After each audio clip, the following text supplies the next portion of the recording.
রাজশাহী নওগাঁ জেলার মান্দা উপজেলার ভারসো ইউনিয়নের চৌবাড়িয়া নদীর তীরে চলছে একের পর এক অবৈধ পুকুর খনন। কৃষি জমি কেটে ধান ক্ষেত নষ্ট করে গড়ে তোলা হচ্ছে এসব পুকুর, যা নিয়ে ক্ষোভে ফুঁসছেন স্থানীয় কৃষকরা। স্থানীয়দের অভিযোগ, মাটি খেকো হিসেবে পরিচিত আলিম নামের এক ব্যক্তির রাজনৈতিক দলের নাম ভাঙিয়ে এই অবৈধ কার্যক্রম চালিয়ে যাচ্ছেন। শুধু তাই নয়, রাতের আধারে খনন করা মাটি ইটভাটায় বিক্রির অভিযোগও উঠেছে তার বিরুদ্ধে। এর ফলে আশেপাশের ফসলি জমি মারাত্মকভাবে ক্ষতিগ্রস্ত হচ্ছে, ধসে পড়ছে জমির উর্বরতা, নষ্ট হচ্ছে কৃষকদের বছরের পরিশ্রম। অনেকেই আশঙ্কা করছেন, এভাবে চলতে থাকলে পুরো এলাকায় কৃষি উৎপাদন হুমকির মুখে পড়বে।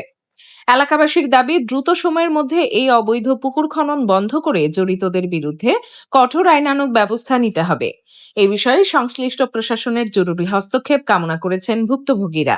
বিস্তারিত দেখুন রাজু আহমেদের তথ্যচিত্রে। আলিম রাত্রে মাটি লোক করে কাটলে ভাটার দেয়, আর আমার দেখো জমির চারি ধার কি হলে মাটি ফেলেছে, ওর জায়গা বাদ দে, মানে আমার জায়গা ঘিরেলে সারা মানে না করে আমার মানে জোর শক্তি দেখে হলে মাটি কাটা ফেলেছে হলে আর কি।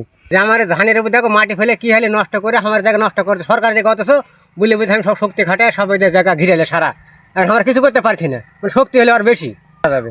এদের অবস্থা আমরা পড়ে আছে, আমার কিছু বলতে পারি না। আর ধান নষ্ট করেছে, ধান নষ্ট করে পুকুর খুঁড়ছে আর কি, রাত্রে মাটি কাটলে চলে যাচ্ছে আর কি।